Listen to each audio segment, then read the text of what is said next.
Air India ವಿಮಾನದ 25 ವರ್ಷದ ಮಹಿಳಾ ಪೈಲಟ್ ಮುಂಬೈನಲ್ಲಿ ತಮ್ಮ ಫ್ಲ್ಯಾಟ್ನಲ್ಲಿ ಆತ್ಮಹತ್ಯೆ ಮಾಡಿಕೊಂಡಿದ್ದಾರೆ. ಆತ್ಮಹತ್ಯೆಗೆ ಪ್ರಚೋದನೆ ನೀಡಿದ ಆರೋಪದಲ್ಲಿ ಆಕೆಯ ಬಾಯ್ಫ್ರೆಂಡ್ನನ್ನು ಪೊಲೀಸರು ಬಂಧಿಸಿದ್ದಾರೆ.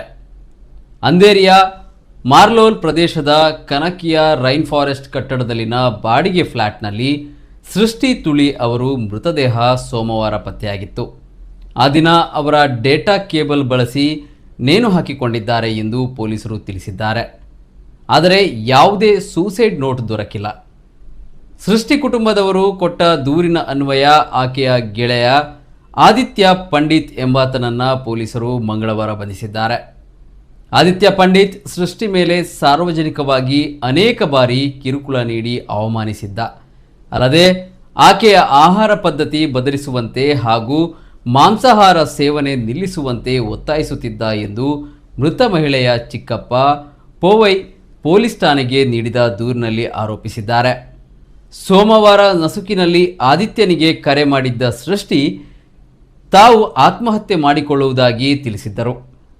ಆಗ ಆದಿತ್ಯ ದಿಲ್ಲಿಗೆ ರಸ್ತೆ ಮಾರ್ಗವಾಗಿ ತೆರಳುತ್ತಿದ್ದ ಎಂದು ಪೊಲೀಸರು ಹೇಳಿದ್ದಾರೆ. ಕೂಡಲೇ ಆದಿತ್ಯ ಮುಂಬೈಗೆ ದೌಡಾಯಿಸಿದ್ದ. ಅಲ್ಲಿ ಫ್ಲ್ಯಾಟ್ನ ಬಾಗಿಲು ಒಳಗಿನಿಂದ ಮುಚ್ಚಿತ್ತು. ನಕಲಿ ಕೀ ತಯಾರಿಸುವ ವ್ಯಕ್ತಿಯನ್ನು ಕರೆಸಿಕೊಂಡು ಬಾಗಿಲು ತೆರೆಸಿದ್ದ. ಅಲ್ಲಿ ಡೇಟಾ ಕೇಬಲ್ ಬಳಸಿಕೊಂಡು ಸೃಷ್ಟಿ ಆತ್ಮಹತ್ಯೆ ಮಾಡಿಕೊಂಡಿರುವುದು ಕಂಡುಬಂದಿತ್ತು. ಆಕೆಯನ್ನು ಅಂಧೇರಿಯ ಸೇವೆಲ್ ಹಿಲ್ಸ್ ಆಸ್ಪತ್ರೆಗೆ ಸಾಗಿಸಲಾಗಿತ್ತು. ಆದರೆ ಸೃಷ್ಟಿ ಅದಾಗಲೇ ಮೃತಪಟ್ಟಿರುವುದಾಗಿ ವೈದ್ಯರು ತಿಳಿಸಿದ್ದರು.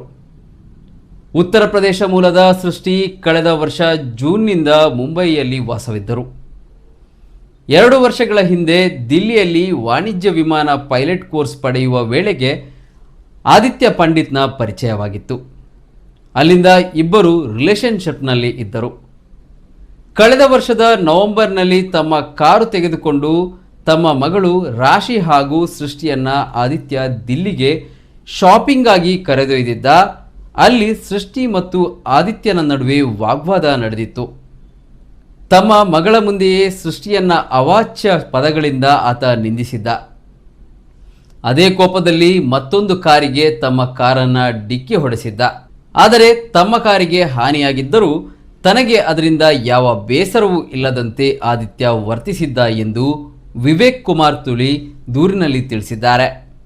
ಈ ವರ್ಷದ ಮಾರ್ಚ್ನಲ್ಲಿ ಸೃಷ್ಟಿಯನ್ನ ಆದಿತ್ಯ ಮತ್ತೆ ಸಾರ್ವಜನಿಕವಾಗಿ ಅವಮಾನಿಸಿದ್ದ.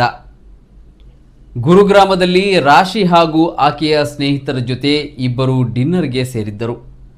ಅವರು ಮಾಂಸಾಹಾರ ಸೇವಿಸುವುದನ್ನು ಆದಿತ್ಯ ಲೇವಡಿ ಮಾಡಿದ್ದ. ಜಗಳದ ಬಳಿಕ ಅವರಿಬ್ಬರು ಸಸ್ಯಾಹಾರ ಸೇವನೆಗಾಗಿ ಅಲ್ಲಿಂದ ನಿರ್ಗಮಿಸಿದ್ದರು.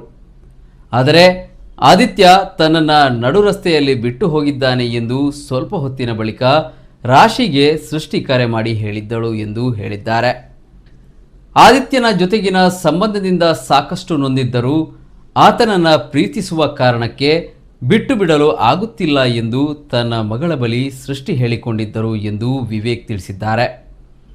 ಅಲ್ಲದೆ ಸೃಷ್ಟಿಗೆ ಕರ್ತವ್ಯ ಇದ್ದಾಗಲೂ ತನ್ನ ಕುಟುಂಬದ ಕಾರ್ಯಕ್ರಮಗಳಲ್ಲಿ ಜೊತೆಗೆ ಬರುವಂತೆ ಬಲವಂತ ಮಾಡುತ್ತಿದ್ದ. ಹೀಗೆ ಒಮ್ಮೆ ಕಿತ್ತಾಟ ನಡೆದಾಗ ಸುಮಾರು 10-12 ದಿನ ಆಕೆಯ ಫೋನ್ ನಂಬರ್ ಬ್ಲಾಕ್ ಮಾಡಿದ್ದ. ಇದರಿಂದ ಸೃಷ್ಟಿ ತೀವ್ರ ನೊಂದಿದ್ದಳು ಎಂದಿದ್ದಾರೆ.